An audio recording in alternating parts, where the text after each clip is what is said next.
అందరికీ నమస్కారం. మనం టీజీ టెట్ అండ్ డిఎస్సి క్లాసెస్లో భాగంగా 6th క్లాస్ సోషల్ స్టడీస్ చెప్పుకుంటున్నాము. సో అందులో భాగంగా మనకు ఫస్ట్, సెకండ్, థర్డ్ లెసన్లో పార్ట్ ఏ కూడా అయిపోయింది. థర్డ్ లెసన్లో పార్ట్ బి కృష్ణా డెల్టాలోని ఒక గ్రామం పెనమకూరు పాఠంలోని కొన్ని ఇంపార్టెంట్ పాయింట్స్ మనం చూసాము. సో ఈరోజు మరిన్ని ఇంపార్టెంట్ పాయింట్స్ ఈ క్లాస్లో మనం చూద్దాము. సో ఇప్పుడు మన టాపిక్ వచ్చేసి పంటలు. ఓకే, సో ఆంధ్రప్రదేశ్ కోస్తా తీర మైదానంలో ప్రత్యేకించి కృష్ణా జిల్లాలో వరిని విస్తారంగా పండిస్తారు. సో ఏం పంట పండిస్తారు మెయిన్ గా అంటే విస్తారంగా ఏ పంటను పండిస్తారు అంటే వరి పంటను. ఓకే, వరి పంటను పండించడం జరుగుతుంది. సో ముఖ్యంగా పల్లపు భూములలో వరిని నాటుతారు. అంటే లో ఏరియాస్ లో పల్ల భూముల్లో మనకు వరిని నాటడం జరుగుతుంది. ముఖ్యంగా ఋతుపవన ప్రారంభంలో సాల్వా పంటకు వరి నారు పోయడం జరుగుతుంది. ఋతుపవన ప్రారంభంలో తరువాత అంటే జూన్ జూలై మాసాలలో దాన్ని పొలాలలో నాటుతారు. సో ఎప్పుడు జూన్ జూలై మాసాలలో గుర్తుంచుకోవాలి. జూన్ అలాగే జూలై. జూన్ జూలై మాసాలలో ఇక్కడ మనకు పొలాల్లో నాటడం జరుగుతుంది. సో దీన్ని మనం ఏమంటామంటే సాల్వా పంట అని అంటాము. ఓకే, ఏమంటాం దీన్ని మనం సాల్వా పంట అని అనడం జరుగుతుంది. సో మెయిన్ గా ఏం పండిస్తారు పల్లపు ఏ ప్రదేశాల్లో అంటే వరి పంటను పండించడం జరుగుతుంది పల్ల భూముల్లో. సో ఋతుపవన ప్రారంభంలో సాల్వా పంటకు వరి నారు పోయడం జరుగుతుంది. ఓకే, సో తర్వాత జూన్ జూలై మాసాలలో ఈ పాయింట్స్ అన్ని కూడా చాలా ఇంపార్టెంట్. సో జూన్ జూలై మాసాల్లో పొలాల్లో నాటడం జరుగుతుంది. సో దీన్నే మనం సాల్వా పంట అని అంటాము.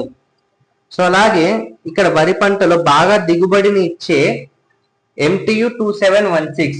ఓకే, ఇవన్నీ కూడా మనం గుర్తుంచుకోవాలి. వరి పంటలో బాగా దిగుబడిని ఇచ్చే రకాలు ఇవన్నీ కూడా. ఓకే, వరి పంటలో హై ఈల్డింగ్ వెరైటీస్ అంటాం కదా, ప్యాడీలో హై ఈల్డింగ్ వెరైటీస్. ఓకే, అవి ఏంటి అంటే MTU 2716, స్వర్ణ, అలాగే బీపీ. సో ఈ మూడు కూడా మనకు టెట్ కానీ డిఎస్సిలో కానీ ఎలా క్వశ్చన్ అడగచ్చు అంటే ఫర్ ఎగ్జాంపుల్ బీపీటీ ఇచ్చేది దేని యొక్క హై ఈల్డింగ్ వెరైటీ అని కూడా అడగవచ్చు. సో అలా క్వశ్చన్స్ అడగవచ్చు. సో ఈ మూడు ఎగ్జాంపుల్స్ ఇస్తే మనకి ఏంటిది అని అడగవచ్చు. సో ఇవన్నీ కూడా వరికి సంబంధించినవి, ప్యాడీకి సంబంధించిన హై ఈల్డింగ్ వెరైటీస్ ఏంటంటే MTU 2716, స్వర్ణ, అలాగే బీపీటీ. ఓకే, MTU 2716, స్వర్ణ, బీపీటీ లాంటి రకాలు పండిస్తారు. ఇవన్నీ కూడా బాగా దిగుబడిని ఇస్తాయి. సో ఈ పంట అక్టోబర్ నవంబర్ నెలలో కోతకు వస్తుంది. సో ఏ నెలలో కోతకు వస్తుంది అడగవచ్చు. సో ఇక్కడ అక్టోబర్ అలాగే నవంబర్. సో ఈ మంత్స్ లో మనకు పంట కోతకు రావడం జరుగుతుంది. ముఖ్యమైన వ్యవసాయ సంబంధమైన పనులకు అంటే దున్నడానికి, నూర్పిడి, రవాణా కోసం, ట్రాన్స్పోర్ట్ కోసం, వీటన్నిటి కోసం ఎక్కువగా వేటిని ఉపయోగిస్తారు అంటే ట్రాక్టర్స్ ని. గుర్తుంచుకోవాలి, వేటిని ఎక్కువగా ఉపయోగిస్తారు ఈ పనులన్నిటి కోసం కూడా అంటే ట్రాక్టర్లను ఉపయోగించడం జరుగుతుంది. సో అలాగే వరి నాట్లు ముఖ్యంగా మహిళలు చేయగా వరి కోతను పురుషులు మహిళలు కలిసి చేస్తారు. సో ఇక్కడ ఇంపార్టెంట్ పాయింట్ ఏంటి అంటే వరి నాట్లు ముఖ్యంగా ఎవరు వేస్తారు మహిళలు, కానీ వరి కోత ఇద్దరు మహిళలు అలాగే పురుషులు. సో ఆ పాయింట్ కూడా ఇక్కడ ఇంపార్టెంట్. సో అలాగే డిసెంబర్ నెల నుండి వేసే శీతాకాలం పంటను దాల్వా అంటారు. సో ఈ పాయింట్ చాలా ఇంపార్టెంట్. సో ఇందాక మనం చూసాం కదా సాల్వా పంట. సో ఇప్పుడు దాల్వా పంట గురించి చూద్దాం. సో ఇక్కడ డిసెంబర్ నెల, ఓకే, డిసెంబర్ నెల నుండి వేసే శీతాకాలం పంటను, ఓకే, శీతాకాలం పంటను మనం ఏమంటామంటే దాల్వా అంటాము. సో ఈ పాయింట్ కూడా ఇంపార్టెంట్. సో ఇందాక మనం చూసాం జూన్ జూలై మాసాల్లో సాల్వా పంట అని చూసాం కదా. సో ఇక్కడ డిసెంబర్ నెల అంటే ఈ శీతాకాలంలో వేసే పంటను ఏమంటామంటే దాల్వా అని అంటాము. దాల్వా పంట అని అనడం జరుగుతుంది. సో ఇక్కడ మరి ఈ పంటలో ఏమేస్తారంటే ఇక్కడ అయితే వరి వేయచ్చు. సో వరి లేదా పప్పు ధాన్యాలు. ఓకే, సో ఇది వరి లేదా పప్పు ధాన్యాలు ఏదైనా వేయవచ్చు ఈ దాల్వా పంటలో, వరి లేదా పప్పు ధాన్యాలు, ఇది రెండు కూడా గుర్తుంచుకోవాలి. సో అలాగే గత కొంతకాలంగా ఇక్కడి రైతులు వరి పంటకు బదులుగా చెరుకును పండిస్తున్నారు. సో ఈ పాయింట్ కూడా చాలా ఇంపార్టెంట్. సో వరి పంటకు బదులుగా గత కొంతకాలంగా ఇక్కడి రైతులు చెరుకును పండిస్తున్నారు. ఓకే, చెరుకు పంటను పండించడం జరుగుతుంది. ఫిబ్రవరి లేదా మార్చి నెలలో సాగు చేస్తే 9 నెలల నుండి సంవత్సరం కాల పరిమితి అనంతరం పంట చేతికి వస్తుంది. సో ఎప్పుడు సాగు చేస్తారు జనరల్ గా వీళ్ళు అంటే ఫిబ్రవరి మార్చ్. ఓకే, ఫిబ్రవరి లేదా మార్చ్ ఆ టైంలో సాగు చేస్తే 9 months ఆర్ 1 year, 9 నెలలు లేదా 1 year లోపు మనకు 1 year తరువాత పంట అనేది చేతికి రావడం జరుగుతుంది. సో చెరుకు పంటకు సంవత్సర కాలం అంతా పని ఉంటుంది. ఓకే, వీళ్ళు వేసేది ఎప్పుడు చెరుకు పంట అంటే February March. So 9 months or 1 year తర్వాత మనకు అనంతరం పంట అనేది చేతికి రావడం జరుగుతుంది. సో సంవత్సర కాలం కూడా మొత్తం ఈ చెరుకు పంటకు సంవత్సర కాలం అంతా కూడా పని అనేది ఉంటుంది. సో ఈ పనిని ముఖ్యంగా మగవారు చేస్తారు. సో ఈ పాయింట్ కూడా ఇంపార్టెంట్. ముఖ్యంగా ఈ పనిని ముఖ్యంగా మగవారు చేయడం జరుగుతుంది. సో ప్రస్తుతం ఇక్కడి గ్రామస్తులు మెట్ట భూములు అంటే అప్లాండ్స్, కొంచెం పైన ఉన్న ఏరియాస్లలో మెట్ట భూములలో ఇక్కడ పసుపు, కంద, అరటి వంటి పంటలను పండిస్తున్నారు. సో ఇక్కడ ఏ పంటలు పండిస్తున్నారు ఈ మెట్ట భూముల్లో అంటే పసుపు, కంద, అలాగే అరటి పంటలు. సో ఈ మూడు పంటలు కూడా మెట్ట భూముల్లో పండించడం జరుగుతుంది. సో ఈ పంటలను వర్షాకాల ప్రారంభంలో నాటితే ఫిబ్రవరి మార్చి నెలలలో కోతకి వస్తాయి. సో ఎప్పుడు నాటుతారు? వర్షాకాల ప్రారంభంలో నాటడం జరుగుతుంది. వర్షాకాల ప్రారంభంలో ఈ పంటలు పసుపు, కంద, అరటి పంటలు నాటితే అవి ఎప్పుడు వస్తాయి కోతకి అంటే ఫిబ్రవరి మార్చ్. ఓకే, గుర్తుంచుకోవాలి, ఫిబ్రవరి మార్చ్ నెలల్లో మనకు కోతకు రావడం జరుగుతుంది. సో అలాగే పసుపు, కంద, అరటి వంటి పంటలను వాణిజ్యపరంగా మార్కెట్లో అమ్మడానికి పండిస్తారు. మెయిన్ గా వీటిని పండించే దేనికి అంటే మార్కెట్లో అమ్మడానికి, వాణిజ్యపరంగా మార్కెట్లో అమ్మడానికి పండించడం జరుగుతుంది. వాటిని గ్రామంలో వినియోగించరు. గ్రామంలో వినియోగించడానికి కాదు వాటిని పండించేది మెయిన్ గా మనకు వాణిజ్యపరంగా మార్కెట్లో అమ్మడానికి పండించడం జరుగుతుంది పసుపుని, కంద, అలాగే అరటి పంటలను. సో అలాగే పెనమకూరు గ్రామంలో రైతులు ఇంతకు పూర్వం కందులు, పెసలు, చిరుధాన్యాలు లాంటి పంటలను మెట్ట భూముల్లో పండించేవారు. సో ఈ మెట్ట భూములు అన్నాం కదా, అప్లాండ్స్, అక్కడ మనకు ఇంతకు పూర్వం కందులు, ఓకే, పెసలు, చిరుధాన్యాలు,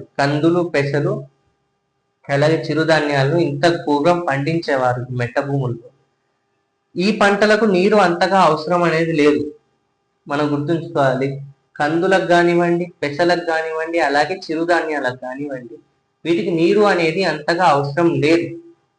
ఇవి ఇంతకు పూర్వం పండించేవాళ్ళు మెట్ట భూముల్లో. కానీ ప్రస్తుత కాలంలో అంటే ఈ ప్రస్తుత కాలంలో ఈ పంటలకు బదులుగా చెరుకును, అలాగే కూరగాయలను, చెరకు పంటను, కూరగాయలను పండించడం అనేది జరుగుతుంది. వీటికి నీటి పారుదల అనేది అవసరం. వీటికి మాత్రం నీరు అవసరం. మనం ఇందాక చెప్పుకున్నాం కదా, కందులు, పెసలు, చిరుధాన్యాలకు నీరు అనేది అంతగా అవసరం లేదు. కానీ చెరకు, కూరగాయలకు మాత్రం నీటి పారుదల అనేది చాలా అవసరం. కూరగాయలు. ఈ గ్రామంలోని మెట్ట భూమి లేదా గరువు, ఇసుక కలిసిన భూమి కూరగాయల సాగుకు ఎంతో అనువైనది. ఏ భూమి? మెట్ట భూమి లేదా గరువు. గరువు అంటే ఇసుక కలిసిన భూమి. ఓకే, ఇసుక కలిసిన గరువు భూమి. ఓకే, ఇది ఈ గ్రామంలోని మెట్ట భూమి లేదా గరువు భూమి కూరగాయల సాగుకు ఎంతో అనువైనది. ఓకే, ఈ భూమి కూరగాయల సాగుకు అనువైనది.